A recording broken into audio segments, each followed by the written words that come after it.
E aí, já parou para pensar por que alguns pensamentos ou até hábitos parecem rodar no piloto automático? Pois é, esse é o subconsciente em ação.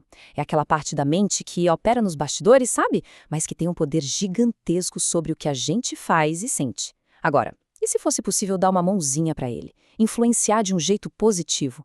É exatamente isso que a gente chama de programação. É uma forma de usar a mente consciente para direcionar o subconsciente para os resultados que a gente quer. E não tem nada de mágica aqui. É um método bem prático para orientar o comportamento e alcançar um foco, tranquilo, usando imagens carregadas de emoção. Esse é o coração do método Silva. Olha, essa é a promessa central do método Silva. A ideia de que, sim, é possível, em pouquíssimos minutos, colocar o cérebro num estado de calma, de foco e, a partir daí, direcionar decisões e até hábitos. Vamos entender como é que isso funciona na prática. Bom, o ponto crucial aqui é entender a filosofia por trás do método. O criador José Silva não se via como um místico, não. Ele era um pesquisador. Para ele, a mente é um instrumento que pode e deve ser treinado. Então, programação mental não era misticismo, era um método, simples assim. Essa analogia é perfeita. É como sintonizar um rádio antigo, sabe? Quando o sinal tá fraco, o som chega cheio de ruído. E esse ruído são os pensamentos dispersos, o estresse, tudo aquilo que impede a gente de se concentrar.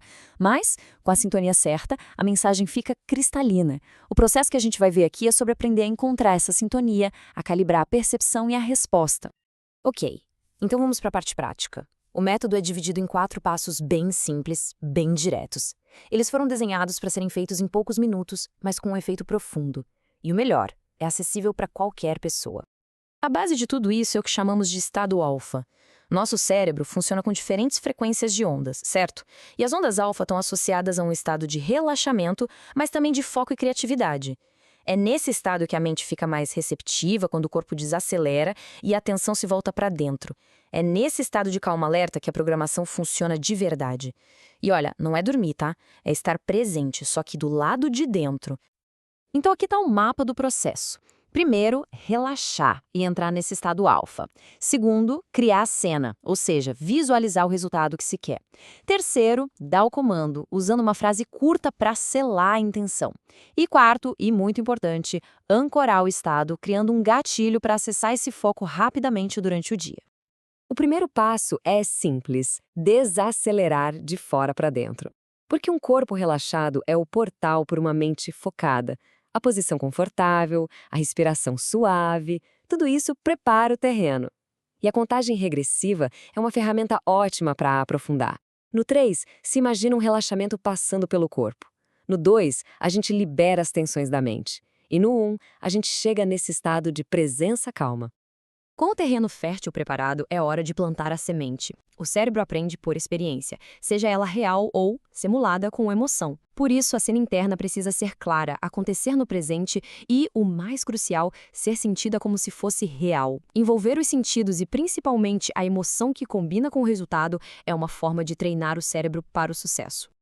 E essa citação do José Silva, nossa, ela resume tudo perfeitamente. Sem sentimento, a visualização é só uma imagem vazia, um filme mudo. Com sentimento, ela vira uma instrução para o subconsciente. A imagem organiza e a emoção solidifica. É isso que transforma imaginação em programação. Depois de criar a cena e injetar a emoção, o próximo passo é selar essa instrução com um comando, uma frase curta, direta, positiva, que encapsula o objetivo, dita internamente com um tom de confiança, sabe? É como assinar um contrato com o próprio subconsciente. Olha só que exemplo ótimo para quem busca mais produtividade. Repare como a frase está no presente, é afirmativa e vai direto ao ponto. O subconsciente não entende muito bem o amanhã, ele opera no agora. Por isso é tão importante que as frases sejam no presente, como se o objetivo já fosse uma realidade. Outro exemplo poderoso, dessa vez focado em interações sociais ou profissionais. A frase não é "eu quero me comunicar", mas sim "eu me comunico". É um fato estabelecido.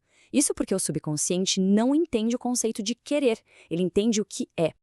E para quem está aprendendo algo novo, essa aqui é uma instrução super clara para a mente. Ela associa o estudo a uma emoção positiva, o prazer, e define o resultado que se quer, reter o que é essencial.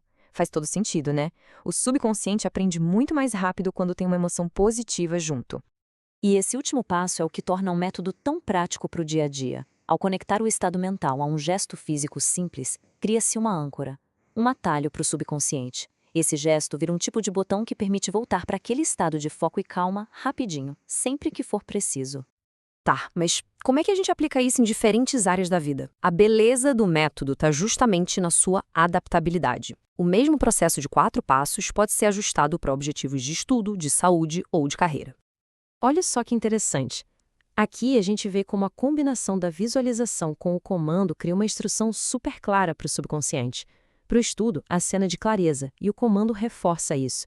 Para o bem-estar, a cena é de vitalidade, e o comando afirma o cuidado com o corpo. E para a carreira, a cena é de uma comunicação de sucesso, e o comando solidifica essa intenção. Claro, como em qualquer treinamento novo, podem surgir algumas dificuldades no caminho. O próprio criador do método já abordava essas questões de um jeito bem prático. Vamos dar uma olhada em 2 das mais comuns e nas soluções que ele propunha. Essa é clássica, né? Muita gente fica intimidada com essa ideia de ter que criar um filme perfeito na cabeça. É uma preocupação super comum. E a solução para isso é genial de tão simples.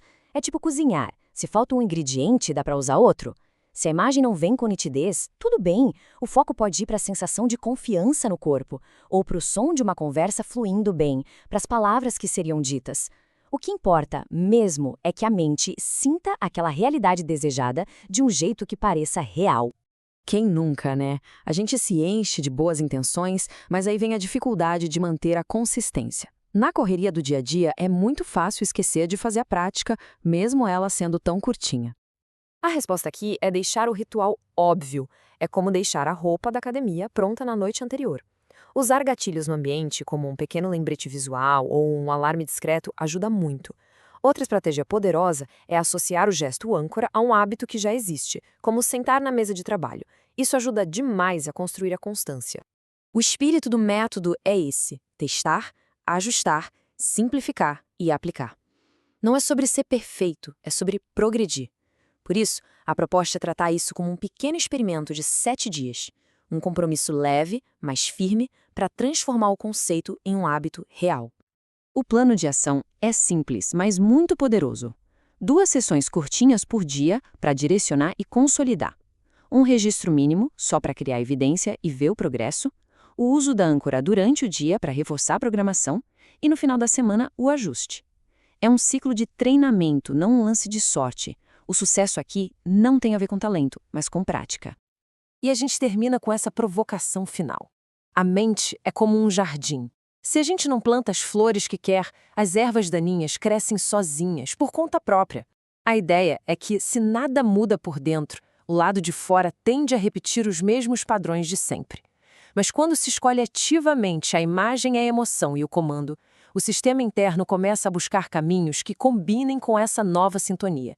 O legado desse método é esse: dar à mente um papel de autora e não de plateia. A escolha é sobre assumir esse papel.